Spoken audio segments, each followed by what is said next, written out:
Coucou les petits loups, bienvenue sur cette vidéo de l'école à la maison. Alors aujourd'hui au programme la date, faut que je vous raconte, j'ai encore eu un petit cadeau aujourd'hui, on va en parler tout à l'heure.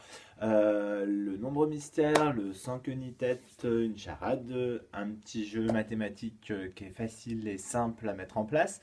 Et puis un dernier petit travail d'écriture que je vais vous demander de faire aujourd'hui. Voilà, allez on est parti, la date, quel jour sommes-nous aujourd'hui?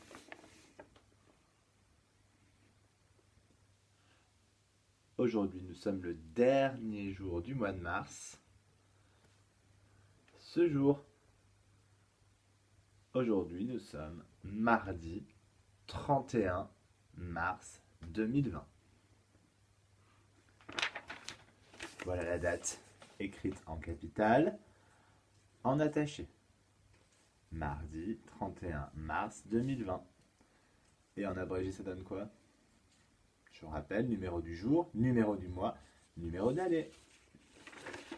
Et voilà, 31 03 car janvier, février, mars. Mars est le troisième mois de l'année.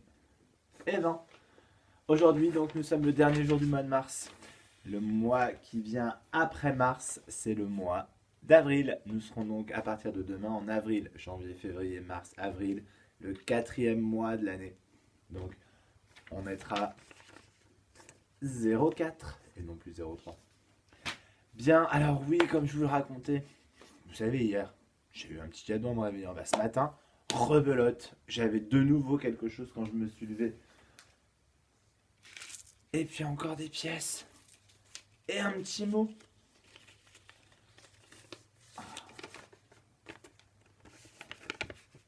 Voilà ce qu'il y a écrit. Et encore cette signature, le J.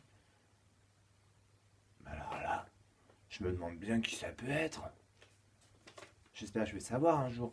Je pense que cette nuit, je vais rester réveillé pour être sûr de voir qui m'amène ces petits cadeaux et ces petits mots. Oh. Alors hier, j'avais eu des pièces et puis je vous avais demandé de calculer. Je m'étais dit, tiens, c'est l'occasion de faire travailler mes élèves. Je vous avais demandé de calculer combien j'avais eu dans mon petit cadeau. Alors vous vous souvenez, il y avait 10 et 1. Donc ça fait 11. Il y a 10 et 2. Ça fait 12. Et il y a 10 et 5. Et ça fait 15. Donc il y a 11 et 12 et 15. Et si on veut calculer les trois ensemble, eh ben, c'est facile. On prend d'abord toutes les pièces de 10. Et on va essayer de compter de 10 en 10. Alors ça, c'est pas simple, mais on va prendre 10. Et encore 10, ça fait 20. Et encore 10, ça fait 30. 30. 3 paquets de 10, c'est 30. Donc on a déjà 30 centimes. Si j'ajoute 5 et 1, ça fait 6. Et encore 2, 6 et 2. Hop, il est à l'envers. Et 2, ça fait 6, 7, 8. Ça fait 8. Donc j'avais 30. Et là, j'avais 8. 30 et 8, ça fait donc 38. 38, hein. C'est ce nombre-là.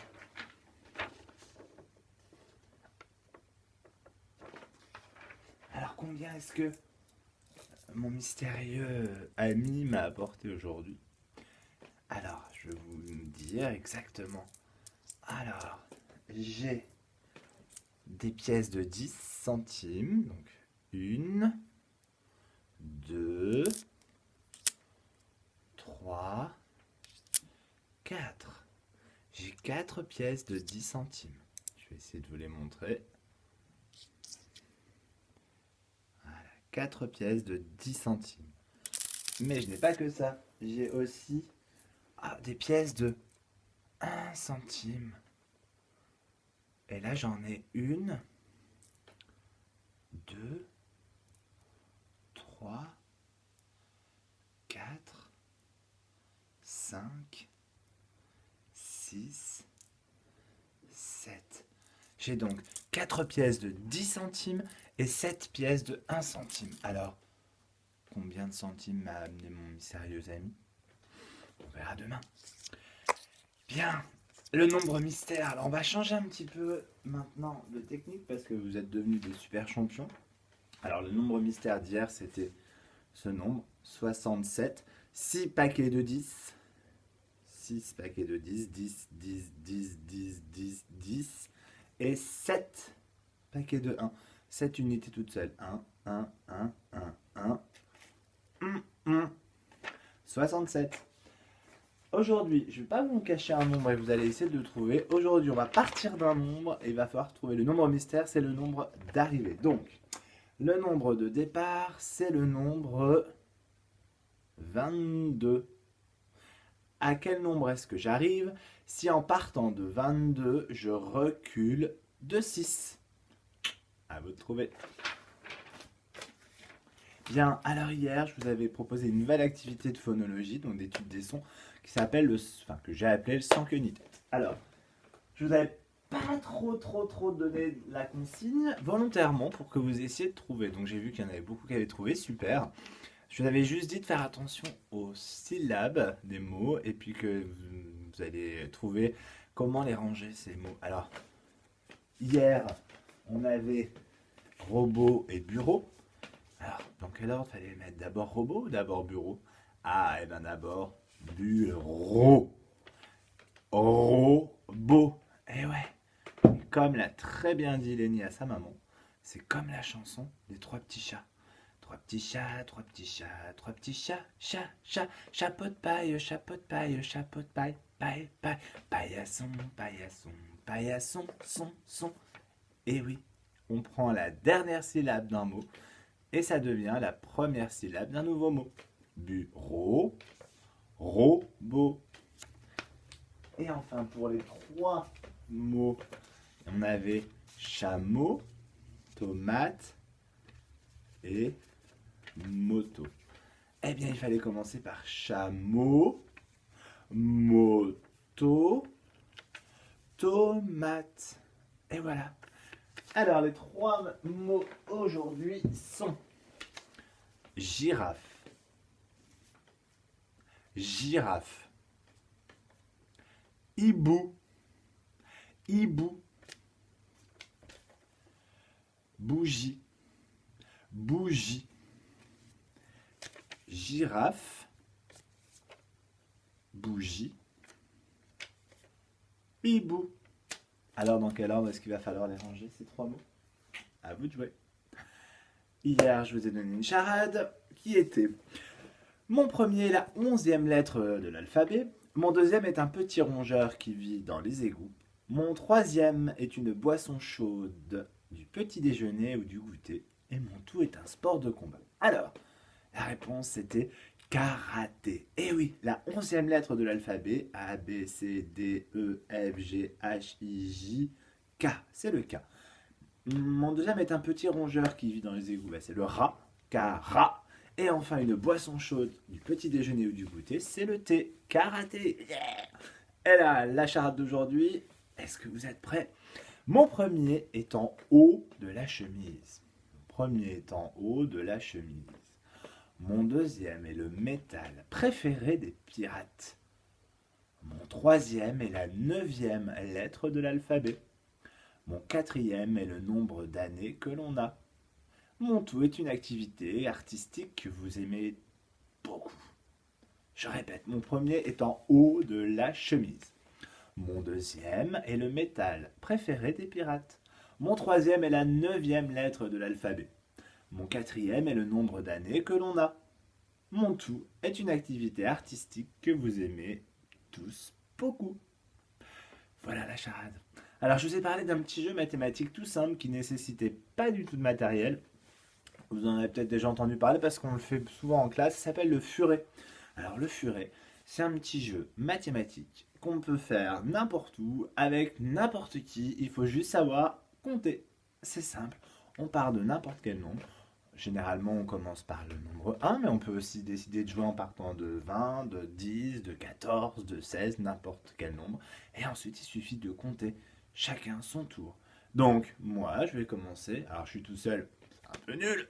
c'est mieux de le faire à plusieurs, mais imaginons que ma main, c'est une personne, mon autre main, c'est une autre personne, et que ma tête, c'est une troisième personne. On est donc 1, 2, 3. Et ben c'est parti. 1, 2, 3, 4, 5, 6, 7, 8, 9, etc., etc. Et on essaie de compter le plus loin possible. Je suis désolé, j'ai pas de marionnette alors. Si j'utilisais mes mains, c'est pas très drôle, mais bon, on fait avec ce qu'on a. Et donc voilà, on essaie de compter chacun son tour le plus loin possible.